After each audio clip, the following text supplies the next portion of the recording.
ওইসব বিয়ে টিয়ের মধ্যে আমি নেই। ওসব কথা বলে কোনো লাভ নেই। কাল মাহমুদ আসছে বাবা মাকে নিয়ে। রুমির নামে স্যারের কাছে কি কি বলেছেন সব ঠিক মতো বলেন, না হলে কিন্তু। সত্যি বলতাছি, আমি কিছু বলি নাই। আবার মিথ্যা কথা। কাল সকালে নাস্তার টেবিলের সময় মতো আমি তোমাকে দেখতে চাই, শার্প 8:30 AM। ভাইয়া কোথায় তুই? এখন আর ডাইনিং এর কাজ নেই, এখানে খেয়ে নে। ও, খাবার নিয়ে এসছিস? দাঁড়া। আচ্ছা শুন, টাকাটা রাখ। কি আছে রে? ওয়াও, কাচকি মাছের চচ্চড়ি, ফেভারিট। তুই পছন্দ করিস তাই মা রান্না করেছে। এই যে আমাকে টাকা রাখতে দিস, এত টাকা তুই কোথায় পাস রে ভাইয়া? কাজ করে পাই। কি কাজ? স্মাগলিং?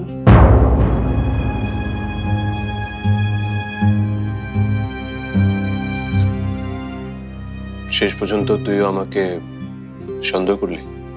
আমি সন্দেহ করছি না, শুধু জানতে চাচ্ছি। জানতে যখন চাচ্ছিস তাহলে বলি, আমি স্মাগলিং করি না।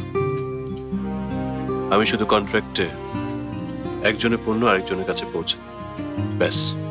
তাহলে লোকজন যে বলে স্মাগলার, ওসব তো বলে আমার সাথে ব্যবসায় পেরে উঠতে পারে না, তাই।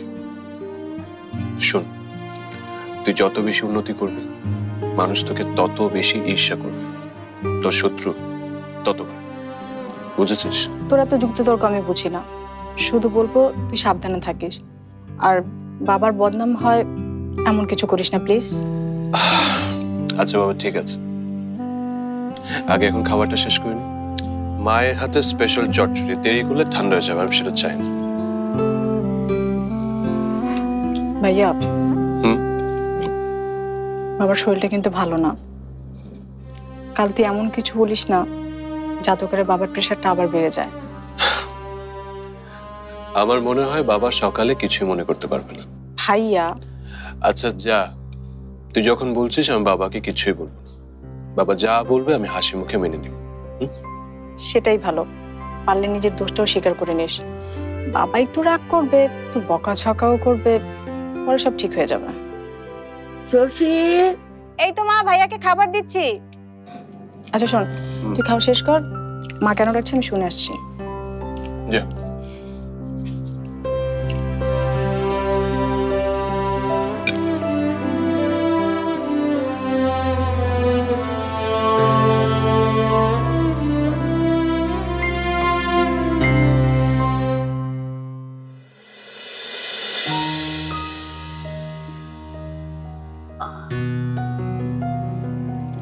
মেঘ বর্ষা ওরা এখনো আসছে না কেন? আচ্ছা আসগর, মেয়েদের সাথে কথা বলার সময় তোর মুখটা রাগে রাগে হয়ে যায় কেন রে বাবা? ও মা, আমার দিয়ে হিটলারের মতো করে তাকাচ্ছে। তোর যদি গোফ থাকতো না, একেবারে হিটলারের মতো লাগতো তোকে দেখতে। মা, সবসময় এরকম হিটলার হিটলার করো না। হিটলারের একটা নীতি ছিল, বুঝলে? সময় জ্ঞানটা তার খুব ভালো ছিল, যেটা তোমার নাতনিদের মধ্যে একদম নেই। এই জন্য ওরা তোর কাছ থেকে দূরে সরে যাচ্ছে। সবসময় শুধু নিয়ম আর নিয়ম। এই বয়সটা তোদের নিয়ম ভাঙার। কি করবো মা বলো, আমি এইরকমই। শত চেষ্টা করে তো ওদের মায়ের মতো হতে পারলাম না। আচ্ছা, ওদের মায়ের মতো তোর হওয়ার কি দরকার বলতো? শোন বাবা, সন্তান জন্ম দেওয়া সত্যি অনেক কঠিন কাজ, কিন্তু তার চেয়েও বেশি কঠিন হলো ভালো বাবা মা হওয়া। তুই সবসময় ওদের সাথে রেগে রেগে কথা বলিস না প্লিজ।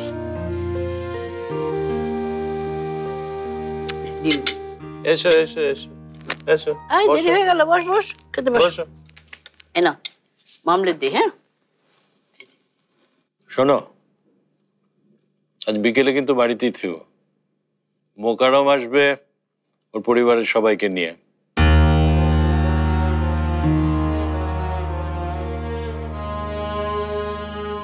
মেঘ, আচ্ছা এই বিয়েতে তোমার কোনো আপত্তি নেই তো? আব্বু, আমি আপুর আপত্তি থাকবে কেন?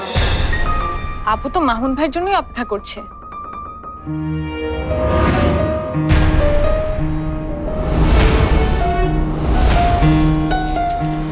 কোথায় যাচ্ছিস ডাকে?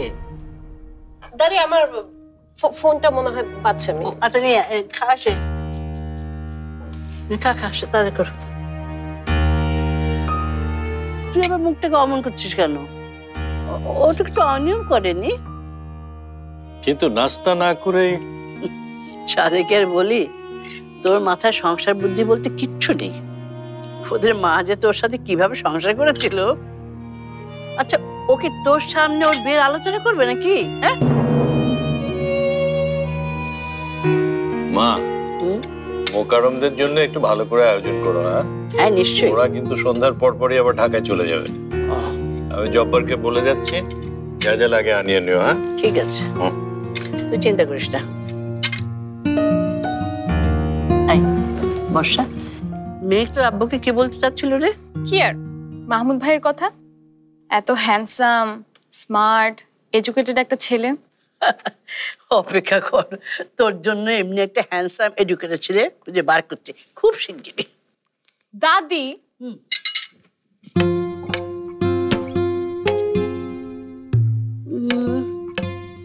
সে তো দুবনের হলো কি? দুজনেই কেমন ডেকে বেঁকে চলে গেল।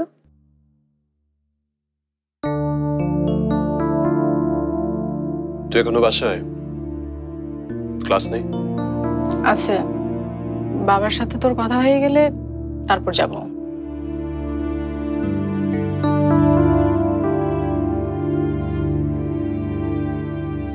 বাবা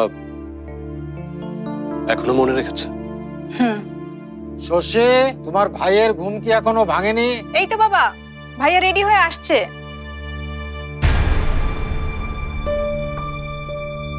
প্লিজ ভাইয়া, রাগারাগি করিস না। বাবা যা বলে তাই শুনিস, আর বাবার শরীরের কথাটা মাথায় রাখিস। মা, মা কি আছে ওখানে? আচ্ছা তুই যা, আমি আসছি, ঠিক আছে? যা।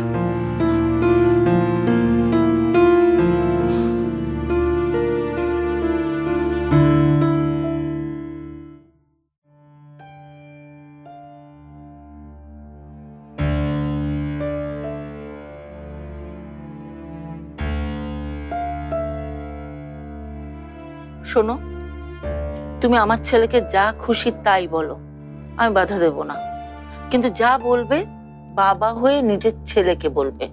কলেজের রাগী প্রিন্সিপাল হয়ে ছাত্রকে বলবে না। শশী, তোমার ভাইয়ের কি এই ঘরে আসছে সারাদিন লাগবে নাকি?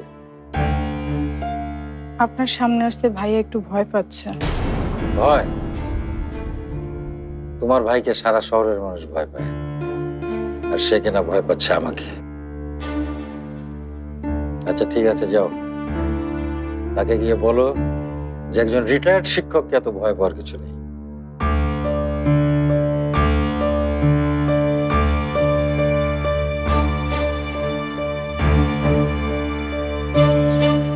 দাঁড়িয়ে আছিস কেন? বস।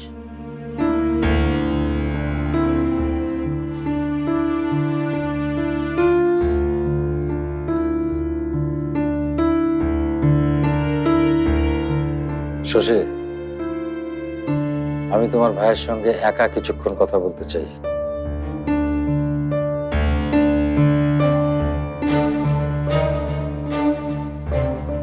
সেজন্য তুমিও যাও। কিন্তু তুমি না কাল বললে যা বলবে সব আমার সামনে বলবে। বলবো, কিন্তু তার আগে আমি ওর সঙ্গে একা কিছুক্ষণ কথা বলতে চাই। তোমার ভয় নাই? তোমার ছেলে মনে আঘাত পায় এমন কিছু আমি বলবো না।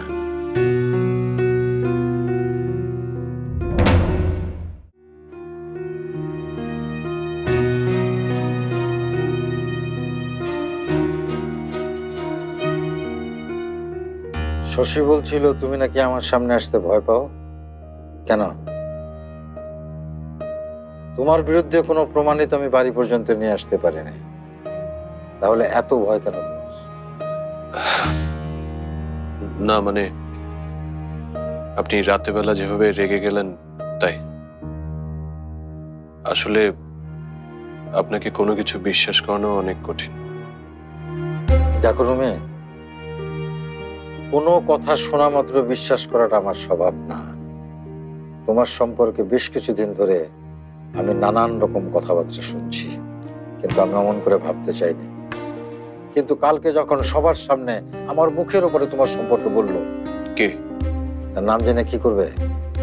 তাকে মারবে নাকি শাসাবে? কে বলেছে সেটা আসল কথা নয়, কি বলেছে সেটাই হচ্ছে আসল।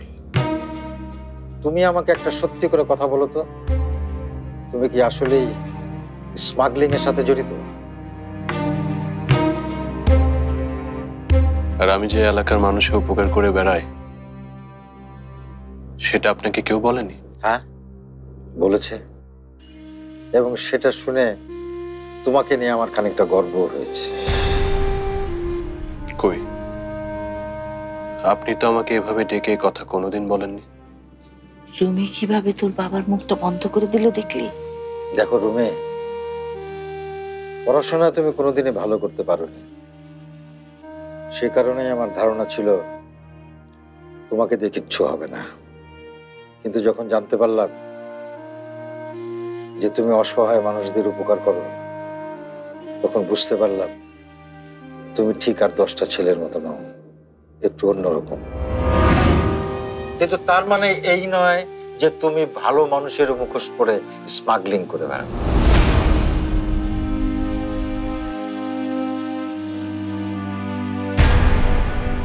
কথা বলছো না কেন? আমাদের পরিবারের মান সম্মান নষ্ট হয় এমন কাজ তুমি কি করে করলে? মানুষের ক্ষতি হয়েছে এমন কোনো কাজ আমি কোনোদিন করিনি বাবা।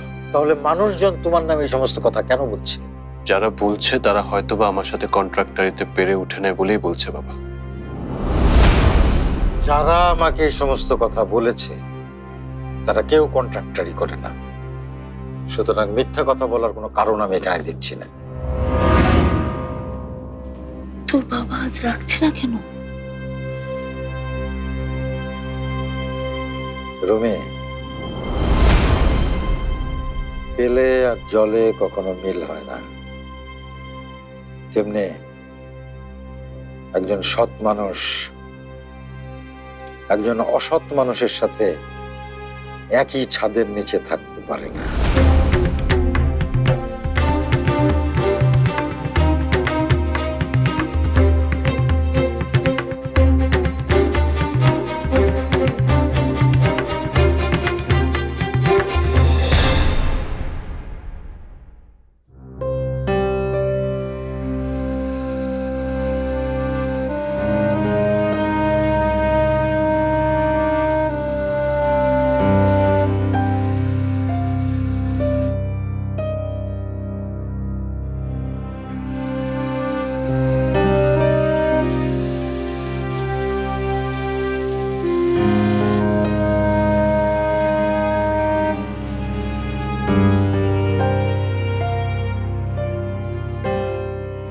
তোমার ছেলে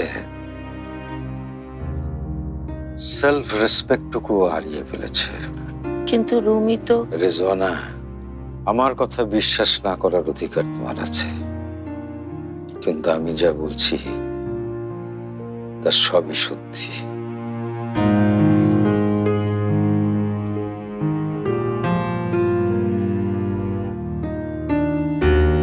দেখো, ছেলেটার মুখের দিকে তাকিয়ে দেখো, কি নিষ্পাপ পবিত্র একটা মুখ। মাত্র এই কয়েকটা বছরের ব্যবধানে স্মাগলিং এর মতো একটা জঘন্য কাজের সাথে জড়ালো কি করে? আমি তো জীবনে কারো কোনো ক্ষতি করিনি, কোনো অন্যায় করিনি, একটি পয়সা অসৎভাবে আয় করিনি। তাহলে উপরওয়ালা আমার উপর এমন শাস্তি দিচ্ছেন কেন? বাইরে আমি যত কড়া শিক্ষকই হই না কেন রে সোহানা, জীবনের পরীক্ষায় আমি শুধুই একজন ফেল করা ছাত্র।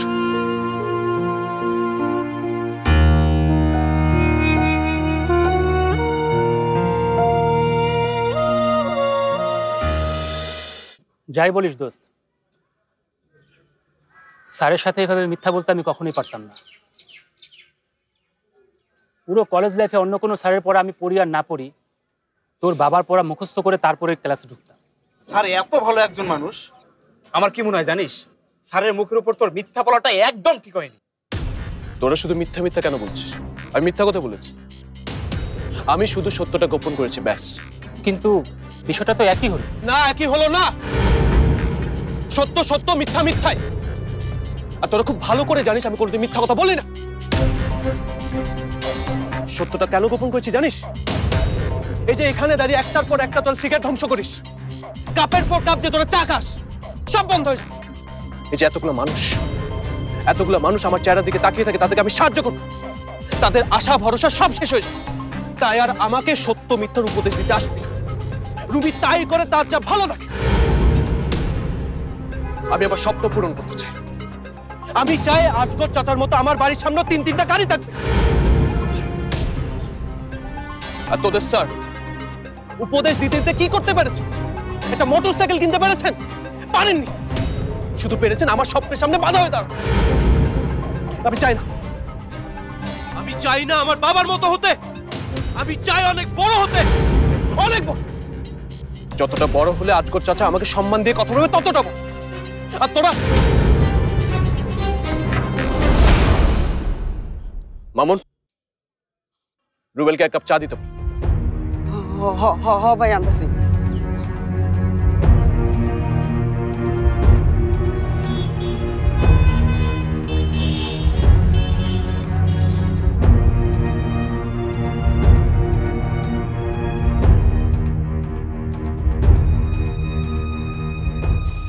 কিরে, কাকে খুঁজছিস? ইস, এইভাবে রাশেদ ভাইকে না খুঁজে যদি আমাকে খুঁজতি ধন্য হয়ে যেতাম। আমি ওকে খুঁজছি না। ভাইয়াকে দেখেছিস? রুমি ভাই এইখানে? উনি তো ভার্সিটি ছেড়েছে বছর খানেক, তবে মাঝে মাঝে গেটের বাইরে দেখা যায়। কিরে, এই যে তোর আসল মানুষ এসে গেছে, আমি গেলাম। কি ব্যাপার, তুমি এখানে?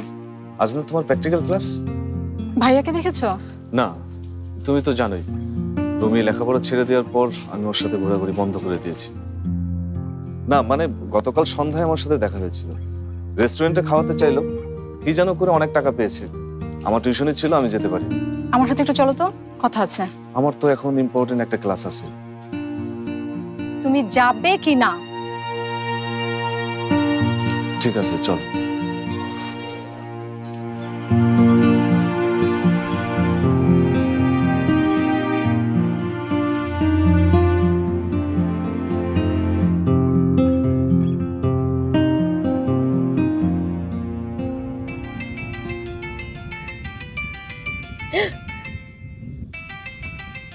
মাহমুদ ভাই, বর্ষা, কি ধর? আমি ধরবো না, তুই ধর। আপু তুইও না। হ্যালো মাহমুদ ভাই। মেঘ কোথায় বর্ষা? আমি তো বলেছি ওর কথা রাখবো, ও ফোন ধরলো না কেন? না আসলে আপু খুব লজ্জা পাচ্ছে তো তাই। এতে লজ্জা পাওয়ার কি আছে? আমি আঙ্কেলকে ফোন করে সব ম্যানেজ করে ফেলবো, বলবো আমি জরুরি কাজে দেশের বাইরে যাচ্ছি, ফিরে এসেই এঙ্গেজমেন্টটা সেরে ফেলবো। কি ভালো বুদ্ধি করেছি না? খুব ভালো বুদ্ধি করেছেন মাহমুদ ভাই, থ্যাংক ইউ সো মাচ। আরে থ্যাঙ্কস দিতে হবে না, তুমি শুধু মেঘকে আমাকে ফোন দিতে বলো। জি বলবো, এখন রাখছি।